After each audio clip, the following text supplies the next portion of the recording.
Welcome back to Halloween month 2014. Vince and I all month are reviewing the huge box set of Halloween.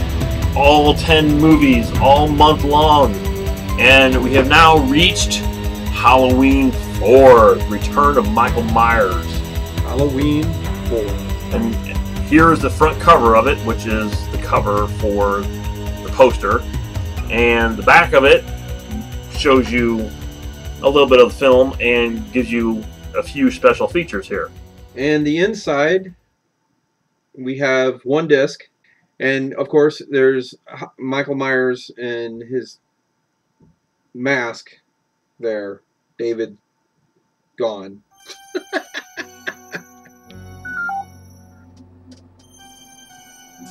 And I just lost Vince. He just went to the Never Land. He just hung up. He just maybe got abducted by Michael Myers. I don't know. Maybe he just went to Haddonfield. See if I can call him back here, or if he's calling me. But he's gone. Well, let me try to call him back.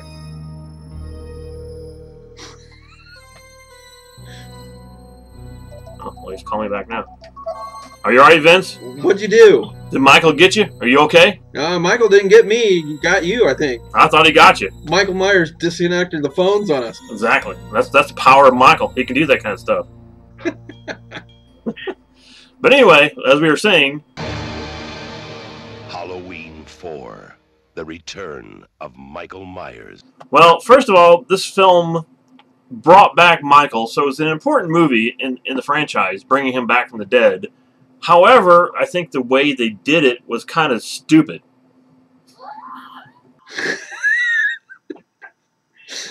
It's kind of dumb, actually. You know, when I first saw this film, I was a lot like a lot of people with the Halloween franchise. We were just excited to see Michael Myers back in Halloween. So we overlooked a lot of the things that happened in the film. You know, there's actually a lot of holes in this movie. To give you an example here, first of all, they say in the film that he's been in this new hospital for, what, 10 years now, right? Well, they allude to it, yeah. After 10 years, and even though he was a burn victim, why would his face still be wrapped up in bandages? It makes no sense. I think they just did that just because it's Michael Myers and they didn't want to show his face. Just not show his face. How's that? How's that for a concept? Maybe just put it in the shadows or something so you don't get to see what he looks like, even though other people, rather than putting him in a mummy makeup. I mean, stupid. I would have actually expected him to have a little more burn tissue as well. In reality, Vince, there wouldn't have been nothing left of him to start with. He would have been like bones. But the same can be said about Donald Pleasance as Dr. Loomis in here. Well, he might have been blown out the window or something. They never showed what happened to him. He could have been, David, you know, when the David, built in the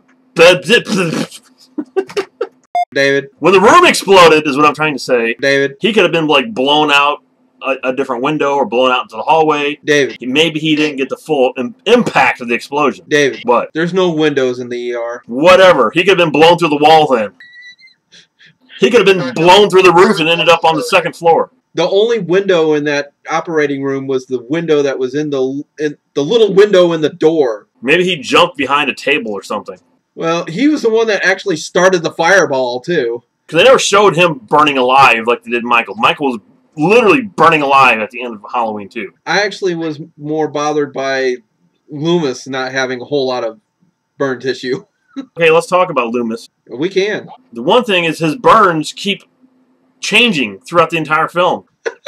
That's the stupidest thing ever. Every shot, he has a different burn on his face. Exactly, and it looks like silly putty. Yeah, it looks like somebody just went and stuck some silly putty, and it looks terrible. Well, especially for you and me, it's the first time we've seen Halloween 4 on Blu-ray. And I have to say, it's a good transfer. Oh, it's an excellent transfer. It's a fantastic transfer. And good sound. It's a better transfer than it is a movie.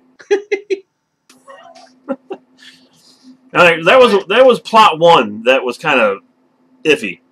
Now, plot 2 is he has a niece who they just happen to name drop while they're in the back of the ambulance.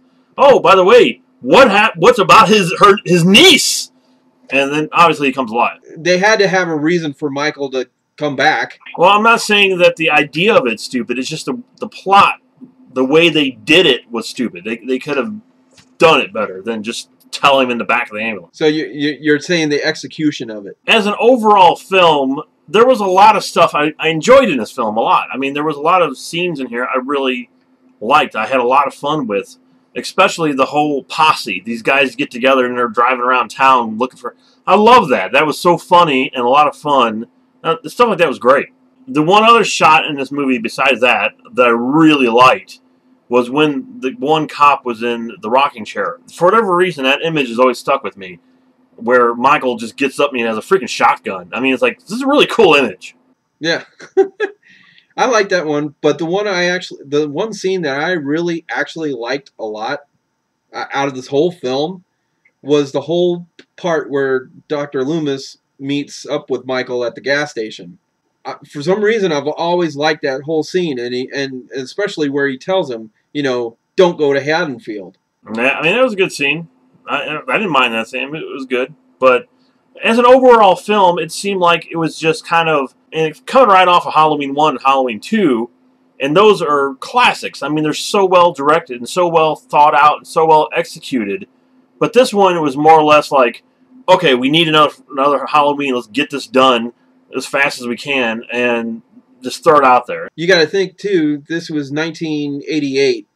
And by that time, Nightmare on Elm Street had already done like 3, almost 4 pictures. And Friday the 13th was up to like part 6 or 7. And it was made basically to bring Michael back, period. That was the whole point of this film. And I don't think they did it all that bad. But yeah, it's just little things. One of the other scenes that really bothered me is like these guys are in the back of a pickup. They're driving down the street, you know, how many miles they're driving. And who's riding underneath the pickup? Michael Myers. And he comes up over the freaking tailgate to kill him. It's like, was he doing like an Indiana Jones or something and like holding on to the bottom of the truck the whole time or something? But he does it with the knife in his hand. Yeah, I'm just like, that was terrible. That was absolutely terrible. But once he gets in the truck, it's kind of cool. Okay, let's get into the extras now. All there is on this disc is there's 2 commentaries. So I'm going to talk about the commentary with the director first, because I watched this whole commentary front to back.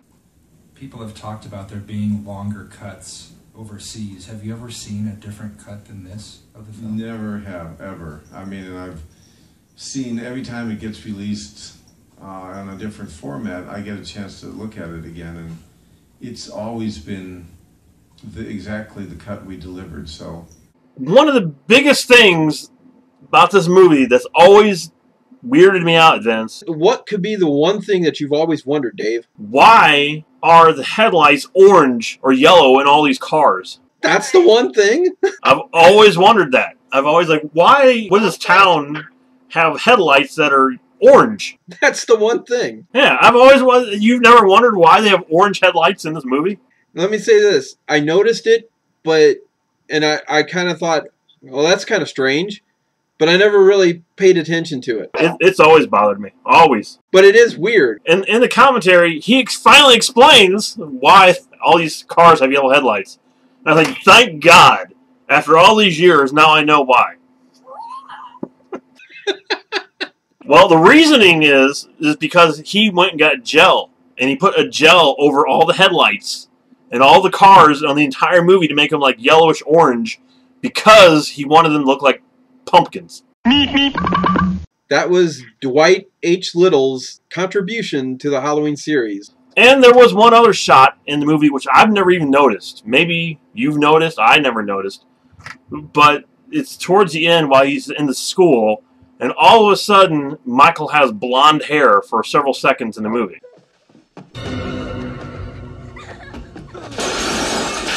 Yeah, I noticed that one. Basically, he said, well, they couldn't find the mask. So they just grabbed another mask off the truck and used it. Wow. Yeah. I was like, how do you lose Michael Myers' mask when you're making a freaking movie?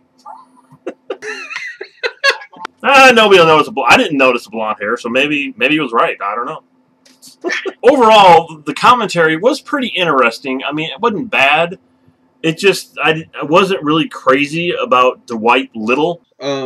Justin B.O.M, he's the one asking the questions, and I have to say this, is that he gave some really good questions about the film, and that's actually what kept this commentary interesting. Yeah, I completely agree with that. He was a good interviewer. So the next commentary was with the two girls. It's Danielle Harris. I played Jamie Lloyd. And Ellie Cornell. I played Rachel Carruthers. We're watching Halloween together. One thing you pointed out was on the very first Halloween disc, the two guys sounded almost exactly the same. And it's kind of like this with these two girls. I mean, it was hard to tell who was talking and when, because they almost sounded like exactly the same person talking to each other. It was cool to hear Jamie Lloyd, Danielle Harris, come back and do this commentary, because she's been in Halloween 4, she was in Halloween 5, and then both the Rob Zombie Halloweens. Actually, one thing I found interesting when they were watching it, they were pointing out the flaws here. Like, I was thinking, like... So I wonder why his face is all covered up. Because it had been so long since the past Halloween, since Halloween 3. Yeah, I think, Is he still healing his wounds? I don't know. I think is he burned? I think Is he so. severely burned? Shouldn't we know this? Where'd that smoke come from? It wasn't there a second ago, was it? On the long shot of the bridge, it was starting to fog up. I just thought fog on a sunny day. Right. Oh, where are you going? Hatfield. There's a 4 hour. And his jacket suddenly dry. I liked when Danielle Harris just blurts out about... Do they not handcuff psycho killers?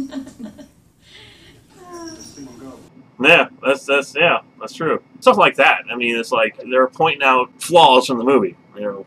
That's really what made this commentary entertaining.